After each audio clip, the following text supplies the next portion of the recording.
Il y avait quelques personnes qui s'accrochaient quand même à la rambarde, qui paniquaient un peu. On s'est rendu compte que la passerelle tremblait énormément et il y a pas mal de gens qui étaient assez inquiets. On a prévenu un peu l'agent de sécurité qui lui-même a prévenu les gendarmes pour évacuer. Alors samedi matin, il y avait le marathon masculin olympique où les coureurs sont passés sur cette avenue, l'avenue du président Kennedy. Et voilà, il y avait énormément de monde et il y avait pas mal de monde sur la passerelle. Et déjà, le samedi matin, il y avait la passerelle qui tremblait, la structure un peu qui tremblait, qui vacillait un peu quand on était dessus. Et moi, je suis repassé après le samedi soir aux alentours de 22 h.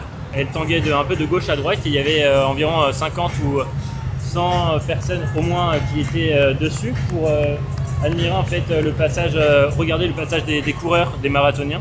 Alors moi au début j'ai commencé, j'étais sur la passerelle en haut et quand j'ai vu que ça tremblait, finalement je me suis mis en bas. La passerelle tremblait, tanguait même un peu comme un bateau, faut pas exagérer non plus, mais il y avait un basculement qui était assez dérangeant.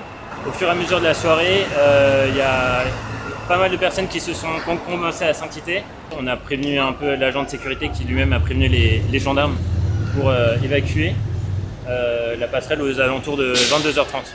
Le public a bien réagi, mais c'est sûr que la structure n'était pas très rassurante. Elle est un peu rouillée, on voit que ça commence à se détacher un peu là-haut et c'est pas très rassurant. Pourquoi avoir attendu le dernier jour pour avoir fermé la passerelle, le dernier jour des JO, alors que pendant 15 jours elle était ouverte?